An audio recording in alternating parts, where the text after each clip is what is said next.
चलिए तो एक नई शुरुआत करते हैं हम। आज से 12वीं का सिलेबस शुरू करेंगे, जिसमें अकाउंटेंसी का पहला जो चैप्टर है वो हमारा है गैर व्यापारिक संस्था। बहुत ही इंटरेस्टिंग सब्जेक्ट है, इसको पढ़ने में आज मजा आने वाला है। ठीक है, तो चलिए शुरू करते हैं बिना किसी देरी के। गैर लाभकारी संगठन 11वीं में हमने आपको पढ़ाए थे ह्यूमन एक्टिविटी के बारे में। ह्यूमन एक्टिविटी मतलब मानव के द्वारा किया जाने वाला एक्टिविटी होता है, जो दो तरह का होता है। ह्यूमन एक्टिविटी दो तरह का होता है, एक होता है इकोनॉमिक एक्टिविटी और एक होता है नॉन इकोनॉमिक।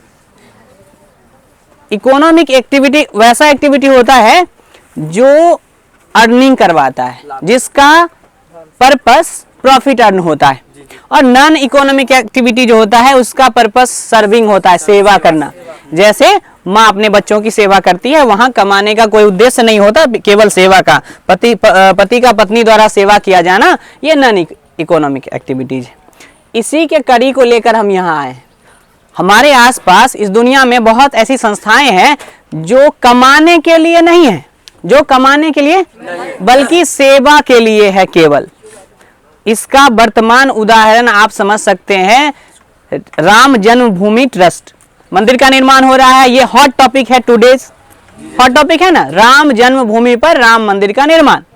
अब वहां संस्था है ट्रस्ट राम जन्मभूमि के नाम से, जो पूरे देश नहीं अन्य देशों से भी सब्सक्रिप्शन और डोनेशन कलेक्ट कर रहा है।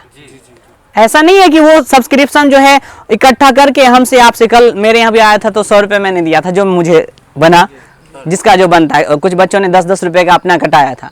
मतलब सभी लोग कंट्रीब्यूशन दे रहे हैं, देश के अन्य देश के लोग भी उसमें कंट्रीब्यूट कर रहे हैं कि वहां मंदिर का निर्माण होगा। वहां के ट्रस्टी जो भी हैं, उसके जो भी मेंबर होंगे, वो अपने खाते में उस पैसे को जमा नहीं कर सकते हैं। मंदिर का निर्माण होगा, वो तीर्थ स्थल होगा, लोग जाएंगे, एक देश का आमदनी भी बढ़ेगा उससे। तीर्थ स्थल का निर्माण होगा तो आएंगे लोग, विदेशी पर्यटक आएंगे तो वो होगा। तो कहने का मतलब है कि गैर व्यापारिक संस्था ऐसी संस्था होती है जिसका उद्देश्य केवल सेवा करना होता है, लाभ कमाना नहीं होता। अब कहिएगा कि भाई सेवा कोई क्यों करेगा, सेवा क्यों करेगा, और सेवा करने के लिए धन कहां से आएंगे? तो हमारे पास धन नहीं है, ऐसा इसका यह मतलब नहीं है कि दुनिया में किसी के पास धन नहीं है। ऐसे लाखों अरबपति हैं जो करोड़ों में दान करते हैं। अब बिरला ग्रुप को देखो, टाटा ग्रुप का देखो, टाटा एंड बिरला ग्रुप को देखो, या फिर रिलायंस ग्रुप के देखो। ऐसे बहुत सारे इंडस्ट्रीज लिस्ट हैं या फिर बिजनेसमैन हैं जो करोड़ों में दान करते हैं। तो वो कहाँ दान करते हैं? कहीं अनाथालय में देते हैं जहाँ अनाथ बच्चों का देखभाल होता है, कहीं वृद्धाश्रम में देते हैं जहाँ वृद्ध माता पिता जिनके बच्चे छोड़ देते हैं उनकी सेवा होती है। कहीं जो है फ्री ऑफ कॉस्ट इलाज किया जा रहा है। बहुत सारे ऐसे अस्पताल हैं, इंटरनेशनल लेवल के अस्पताल, साधारण अस्पताल में नहीं कर रहा हूँ, जहाँ ऐसे बीमारी का इलाज होता है। अब जैसे महावीर कैंसर संस्थान पटना का ले लो, तो वहां मिनिमम कॉस्ट में, नहीं के बराबर में आपका इलाज होता है, जहां लाखों खर्च होंगे।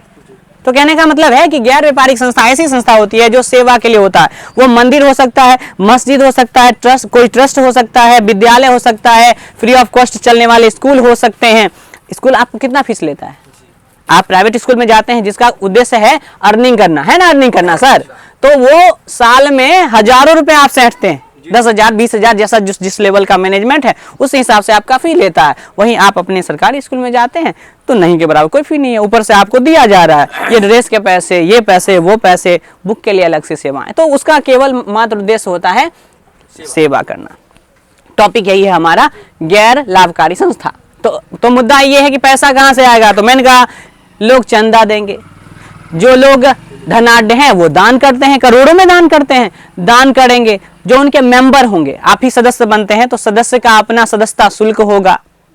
तो ये सब आमदनी होती है जिसके द्वारा सेवा होता है। वो सेवा एजुकेशन के लिए हो या धर्म के लिए भी होता है, धर्म और संस्कृति के प्रचार के लिए होता है, या फिर देखभाल करने के लिए बहुत सारी संस्थाएं हैं जो देखो कहता भी है शैक्षणिक संस्था में विद्यालय, महाविद्यालय, विश्वविद्यालय आदि आते हैं।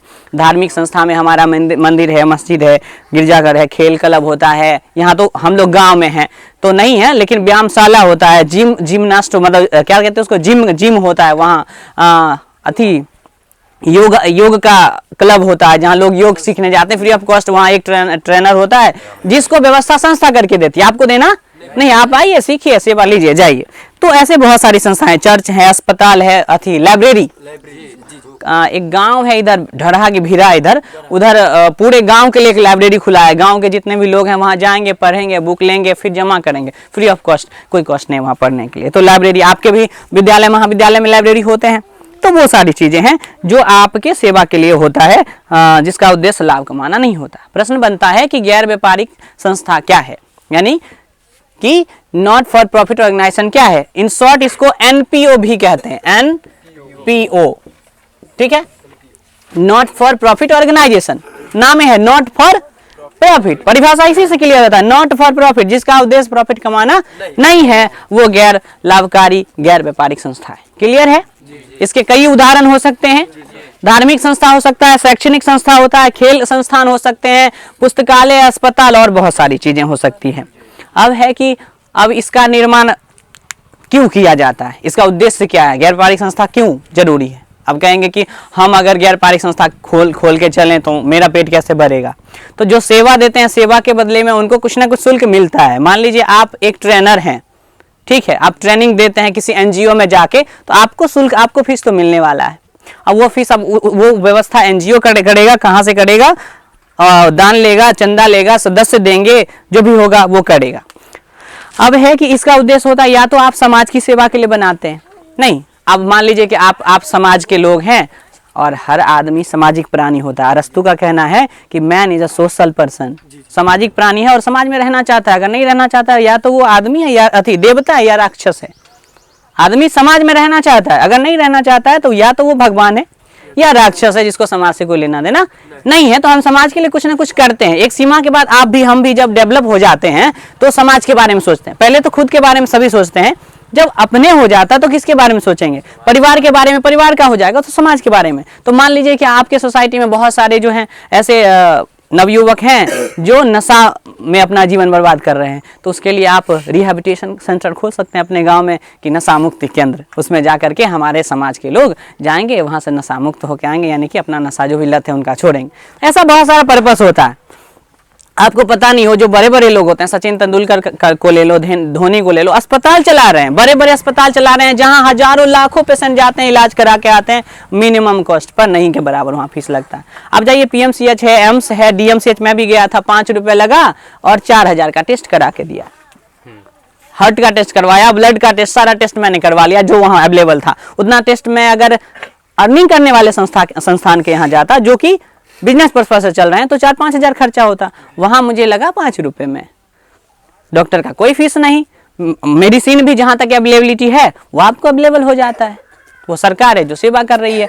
तो कहने का मतलब है कि इसका उद्देश्य लोगों की सेवा करना है। चलो, लोगों की नहीं करना चाहते हैं आप, समाज की सेवा नहीं करना चाहते हैं, 10 गो नवयुवक का ग्रुप बना लिए, उस 10 गो का तो सेवा हो सकता है। 10 गो आएगा, यहाँ जो है जीडीओ का डिस्कशन होगा, हम एक क्लब बनाते हैं पढ़ने के लिए, एजुकेशन क्लब होगा, आएंगे सीखेंगे, यहाँ बुक वगैरह खरीद के हम लोग रखेंगे, आएंगे पढ़ेंगे जाएंगे। उससे क्या होगा, हम लोग पढ़ेंगे, उसमें से कोई कुछ बनेगा तो फिर अपना कंट्रीब्यूट करेगा। ऐसे बहुत सारी संस्थान है जो चल रही हैं, जिसका केवल पर्पस है सेवा करना। ठीक है, क्लियर है ना? एनजीओ क्लियर है? कोई दिक्कत? तो ये समाज कल्याण के लिए, अपने सदस्यों के कल्याण के लिए होती है।